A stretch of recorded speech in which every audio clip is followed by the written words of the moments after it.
chapter 10 of Matthew, chapter 10 of Matthew, verse 1. Jesus called his 12 disciples. Very clear, ha? Jesus called his 12 disciples to him and gave them authority to drive out evil spirits and to heal every disease and sickness. Tignan niyo yung verse 2, ha?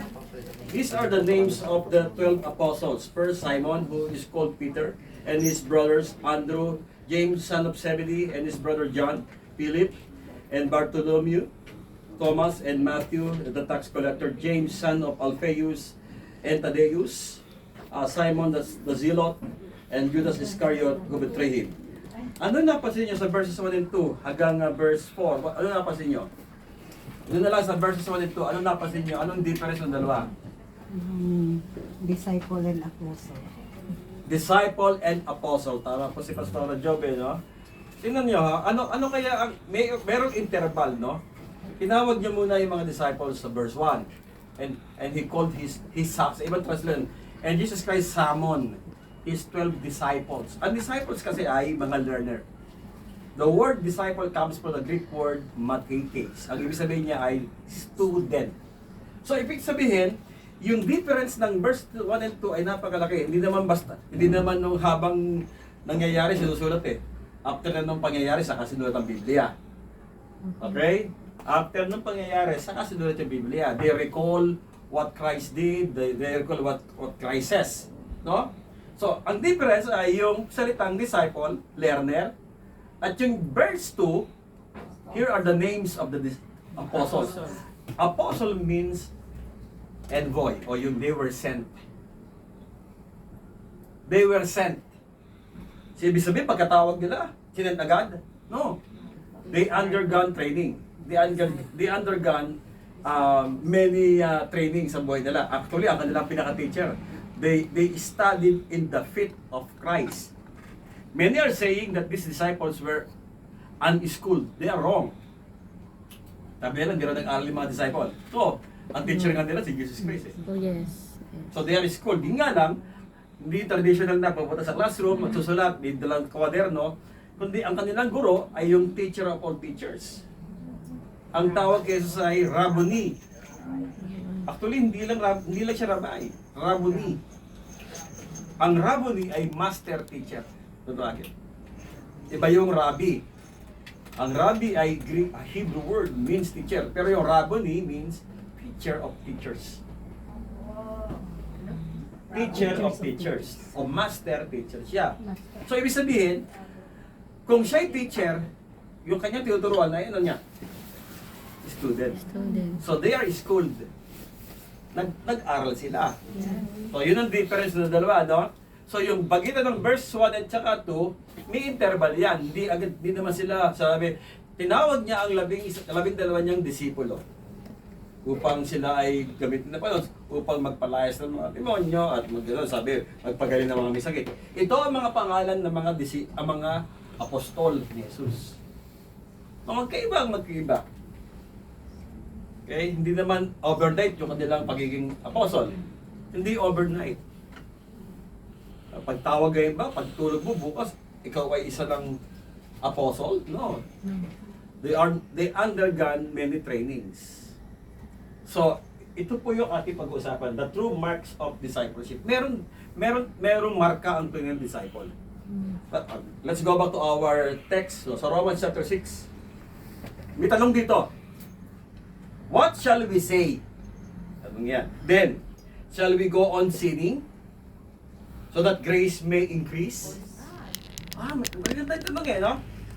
What shall we say? Then, shall we go on sinning so that grace may increase? By no means. Sabi, ang sagot ni Pablo, by no means, hindi. Kasi ang kapiraran ng ibang mga nagtuturo ay okay lang magkasala, may grace naman. Yeah. Ha?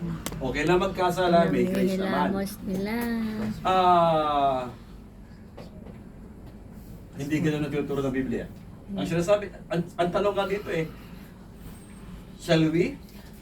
What shall we say then? Shall we go on?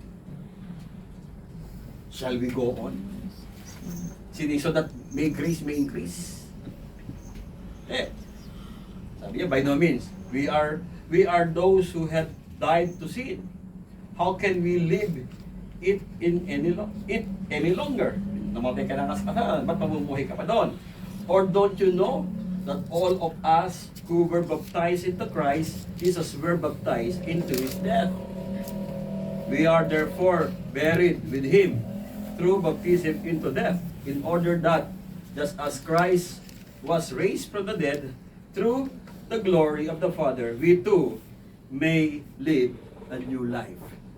So, itong mga talatang ito ay nagpapatuloy sa atin that those who believe in Christ will not continue sinning. Okay, magkaiba po yung sinning sa committing sin. Iba yung sinning sa committing sin. We are committing sin every day, but we are not sinning.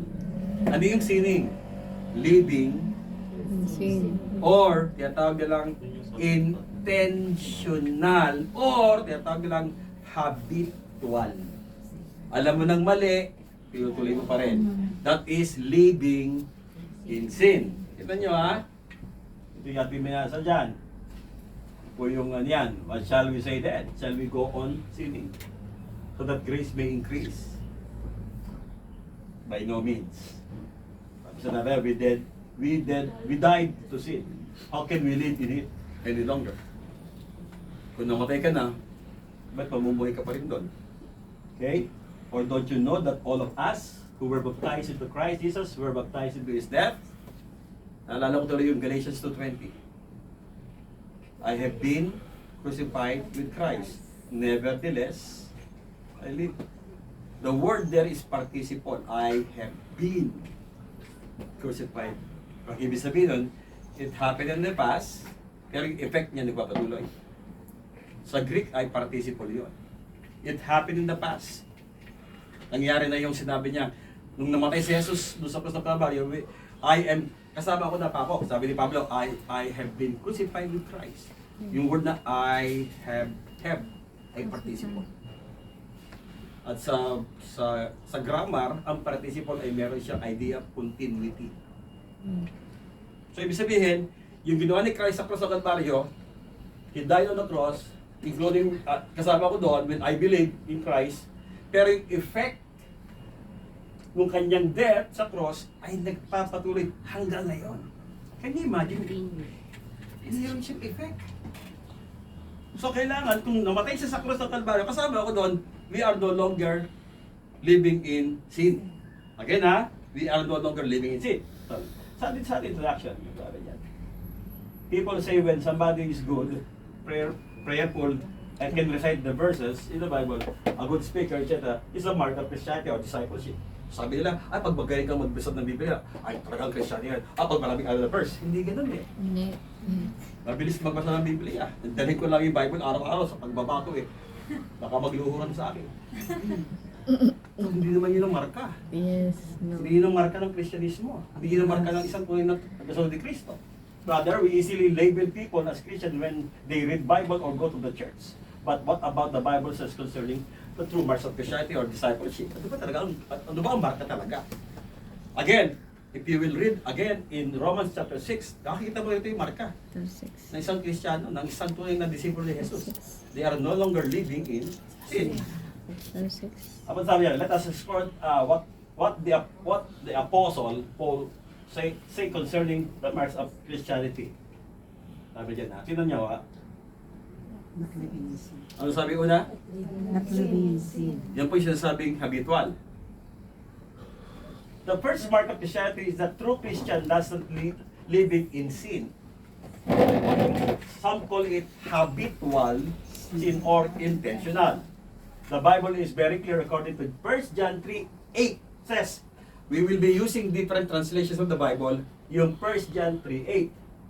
Sabi ng NIV, basa. He who does what is sinful is of the devil. Ha? Siya na gumagawa, yung word, medyo alanganin siya, medyo yung, he who does what is sinful, ibig sabihin, pag gumawa ka ng mali, sa devil ka na, yun, parang ganyan yan. Pero tingnan natin ibang translation. Ha? NET, ito maganda na. The Practices. Practices. Sabihin, kailangan mo mamuhay mo na. Kasi pinapractice mo na. Sa NIV, he who does what is sinful is of the devil. Parang kung mapasahin mo siya, especially ngayon King James sabi doon he who sin it is of the devil. Yeah. Kapag nagkakasala ka sa demon, sa devil na sa... Beses pa lang. Oo. Yung isang beses na pagkasala mo, ay, kanari, nagkakasala tayo araw-araw. Ibig sabihin, we are of the devil. Tayag ka at ibang isa. No. Kasi, may iba pang translation ng Bible. Sabi ng New English Translation, the one who, ito yun, no, practices sin is of the devil. Ano pang translation? Let's look. NLT, New Living Translation. But when people keep on, ha? Lumalinaw na ha? Lumilinaw na tayo. Keep on, it shows that they belong to the devil. Maganda. Maganda yung NLT. Very clear sa sinasabi niya. But when people keep on, Sinning. oh. So, hindi naman tayo ganon. We are sinning every day. But we are not keep on sinning. Tatlong translation na yan. May pa ba?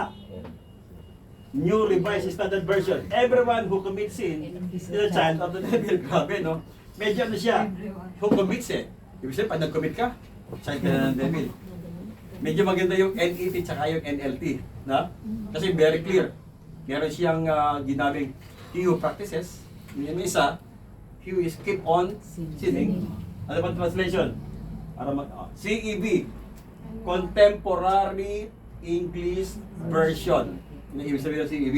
Sinning belongs to the Anyone who keeps, maganda rin, on sinning belongs to the devil. Maganda. Meron pa bang ibang translation dyan? Good News Translation. Whoever continues, maganda rin. So, sa mga translation na yan, kahit pa yun ng NIV, titignan natin yung majority ng translations ng Bible, ano ba sinasabi? Yung sinabing, kapag nagkasala ka, kasi meron kasi iba na condemnatory na agad. Pero ito, sa mga ibang mga verses o ibang mga translations ng Bible, ay binibigyan tayo ng klarong sinasabi ng Biblia na, kapag pala ikaw ay nagpapatuloy at namumuhay sa pagkakasala, ay pwedeng tawaging anak ng kaaway. So, nobody here are continually, is continually. Nobody here is continually living in sin. We are sinning, but we are not living. Yun po yung pagkakaiba. So, ang mark ng Christian, ang mark ng disciple ay not living in sin. Hindi sila sabing not sinning. Not living in sin. Hindi siya nabubuhay at namumuhay at nagpapatuloy na mamuhay. Ibig sabihin, alam niya ng mali, tinutuloy pa rin, kasi sabihin niya na, that person is of the devil. Bakit?